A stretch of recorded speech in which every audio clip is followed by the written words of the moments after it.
Сәлем, менің каналыма қош келдің. Бүгін панаманың выкройкасын жасайтын боламыз. Бізге бір ғана өлшем қажет. Бас айналымын өлшеп аласыздар. Бұл өлшем 2 жасар баланың өлшемі. Менде 50 см шықты. 50 см-дің тең жартысы 25, 25-ті сызып аламыз. Екі шетіне А точка және Б точка деп белгілеп шығасыздар. А точка мен Б точканың астыңғы жағына дәл осылай сызық түсіреміз және оның ара қашықтығы 6-дан 8 см-ге дейін өздеріңіздің қалауларыңызша сызып шығасыздар. Яғни ол панаманың биіктігі мен 7 см алдым. Сіздер 6-дан 8-ге дейін өздеріңіз ұнаған алыңыздар. А және Б точканың астына 7 см-ді белгілеп, екі точканы қосып шықтым. Келесі сызықты табу үшін бұл жерде сызығымыз 25 см еді.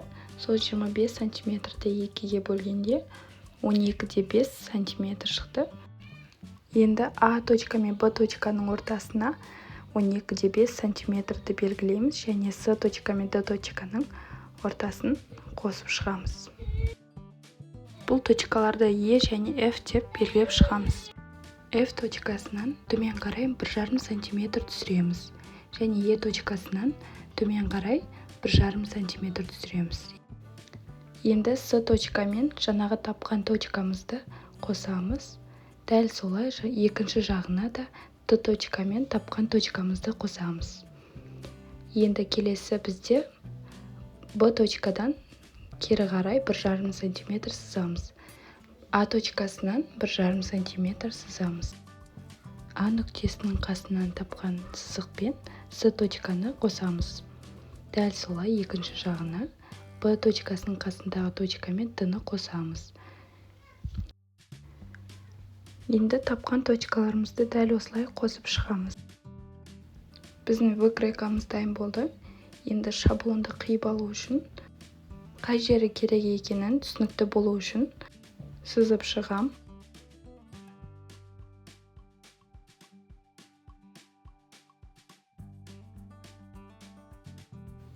Енді бұл шаблонның үстіңгі жағын өлшеп шығамыз. Менде 22 см шықты. Біз енді панаманың жоғарғы жағын жасайтын боламыз. Яғни төбесін жасаймыз.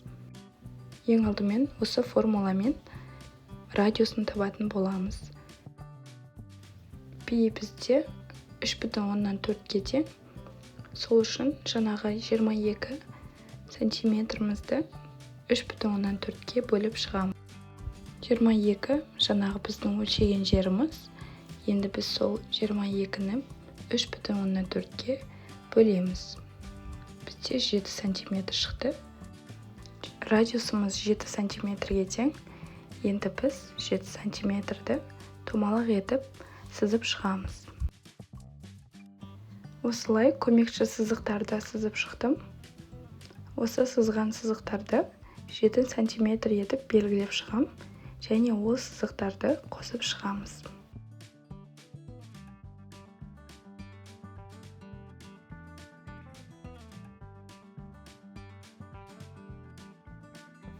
Панамамыздың екінші шаблоны дайын болды. Өзі панама 3 шаблоннан тұрады. Енді келесі соңғы шаблонды жасайтын боламын. Бірінші жасаған шаблонның астыңғы бөлігін өлшейміз. Менде 25 см. 25 см-ді осылай сызып шығамыз.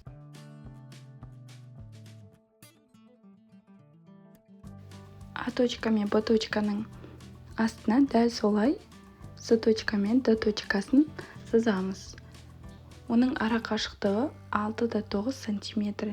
Яғни өзіңіз қалаған сантиметрді аласыздар. Мен 8 см етіп алдым.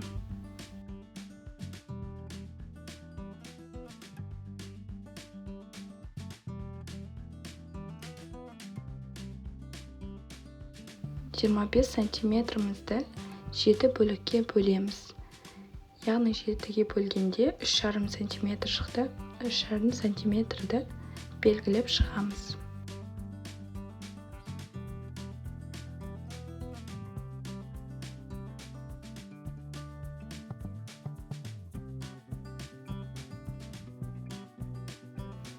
7 бөлікке бөліп шықтым.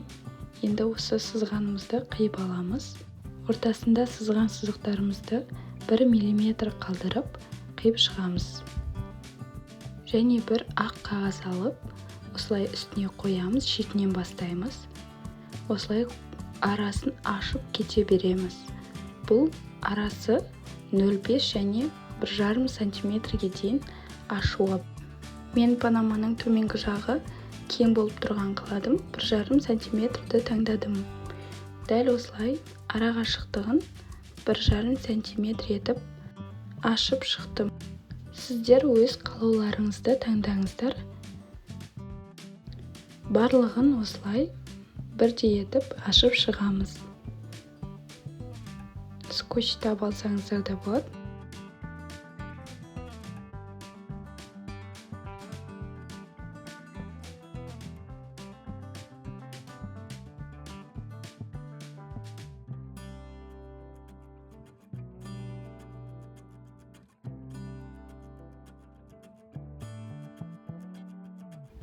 Барлығын ашып болған соң шетін сызып шықтым.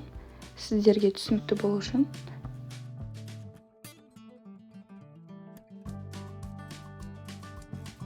Үшінші выкройкамыз да дайын болды. Енді выкройкамызды қиып аламыз.